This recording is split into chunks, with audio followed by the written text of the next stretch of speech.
আমরা প্রায় গড়ে মূল খাদ্যপণ্যের ক্ষেত্রে 30 থেকে 35% পেয়েছি। এটা আসলে মাত্র এই 9-10% থাকার কথা না। সুতরাং এই যে বাংলাদেশের সাধারণ মানুষ যে অতি মূল্যস্ফীতির একটা চাপের ভিতরে রয়েছে, সেটি কিন্তু সরকারের ডকুমেন্টে কিন্তু সেটা প্রপারলি রিফ্লেক্ট হচ্ছে না।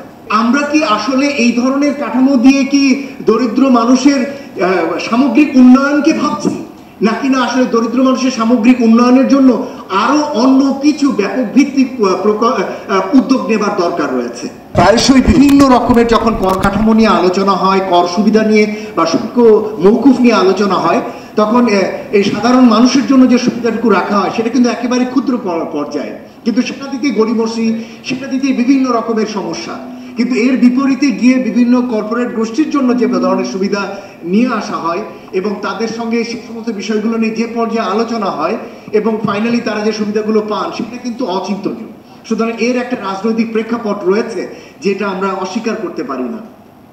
দ্বিতীয় যেটি অর্থনৈতিক প্রেক্ষাপট, অর্থনৈতিক প্রেক্ষাপটটি এরকম যে সরকারের হাতে তো অত টাকা নাই যে আমরা গরিব মানুষকে তার এই জায়গাগুলোতে এত অর্থ দিতে পারবো। সত্যি কি সরকারের হাতে অর্থ নেই?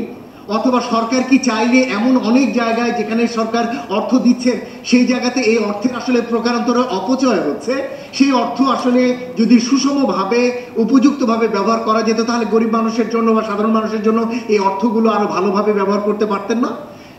সেই প্রশ্নটা কিন্তু আমরা প্রায়শই তুলি না।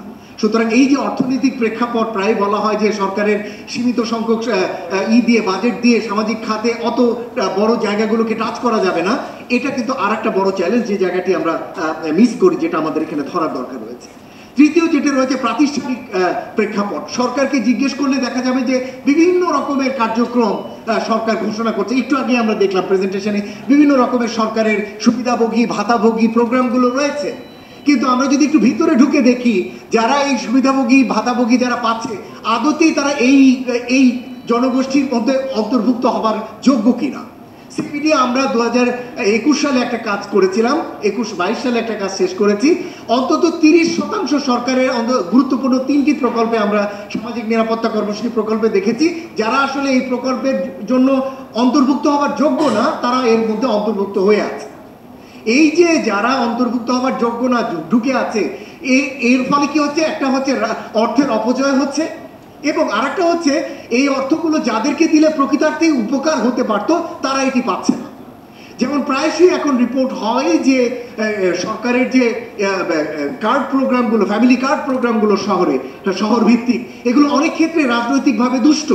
সুতরাং এগুলো থেকে যেটা যতটুকু ভাবে উপযুক্তভাবে যারা সুবিধা পাবার কথা তারা না পেয়ে রাজনৈতিকভাবে প্রভাবান্বিত বা পলিটিক্যালি বিভিন্নভাবে যুক্ত, সরকারের সাথে যুক্ত এমন অনেক ব্যক্তি গোষ্ঠী এই সুবিধাগুলো পাচ্ছে। সুতরাং এই যে প্রাতিষ্ঠানিক দুর্বলতা, প্রাতিষ্ঠানিক প্রেক্ষাপট